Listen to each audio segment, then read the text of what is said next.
Hi everyone, today I just want to make a video about stopping drinking over Christmas, and it's a period that's really tough for so many people.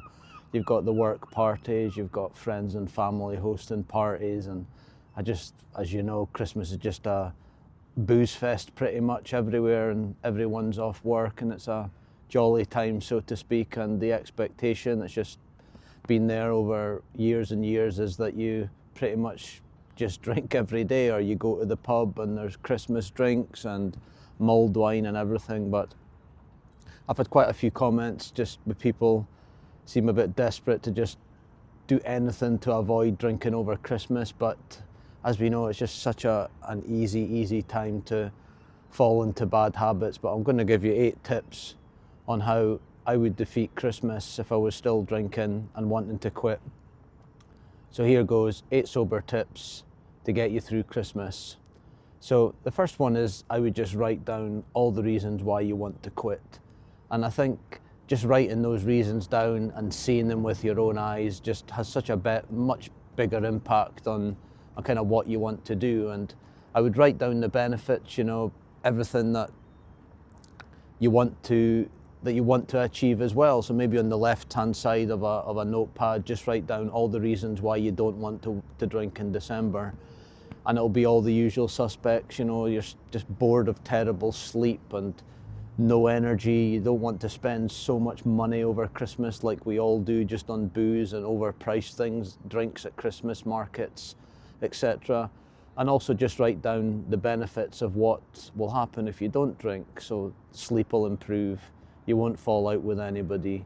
You'll end up saving loads of money compared to if you were drinking. And just keep that notepad handy, because once the cravings come as well, it's really good to look out that notepad and just remind yourself of the reasons why you're wanting to stop.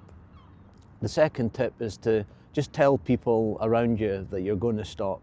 Just say that you're going to do a dry December. Don't need to go into any of the reasons unless it's close family. And I think that's important, because what you want to avoid turning up at a party. Imagine it's like the 17th of December, you just turn up, whether it be a work party or you're meeting friends at their house, your neighbours have invited you over, and you have to end up just sitting there feeling bad. You'll probably have to field all the usual questions, like, why you're not drinking, I can't believe you're not drinking, it's Christmas time, etc.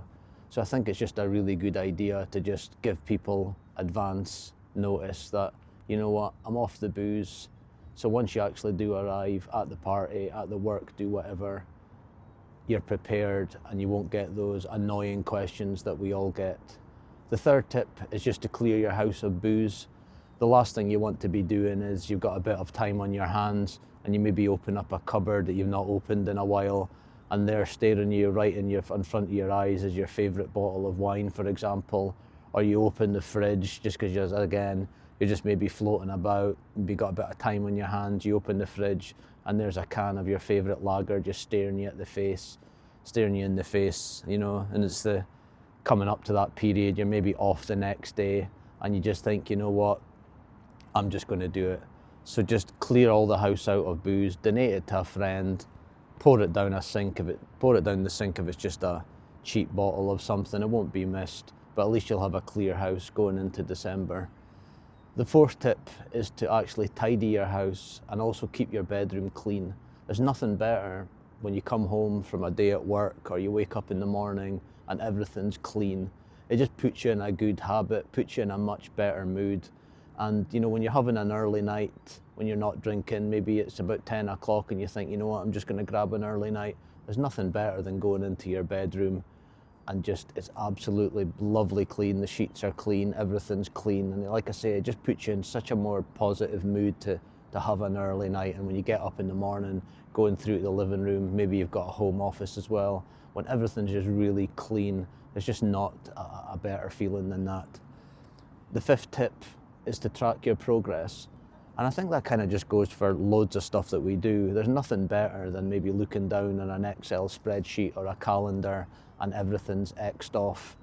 What I did the first time, and I've still got it now, although I don't really look at it too much being kind of 4 or 5 months into my journey, is you can download apps. There's an app for example, called Days Since, and it's just really simple and it's free, and you pretty much put in the date that you quit and it'll just count the days, the months, the years or whatever.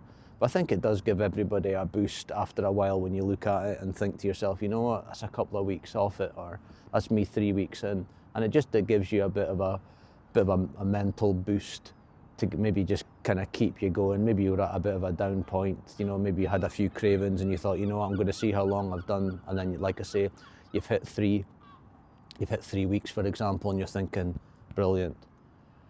The sixth tip is to try and do it with some friends or build a social circle. So I think the vast majority of us must do this journey ourselves. It's really, I think, unless it's quite coincidental that there's just so happens that somebody at the same time wants you to do it. And I think when you do things like dry January, Stoptober, or you want to do a dry December, I think it's really much easier to find somebody who's wanting to do it with you.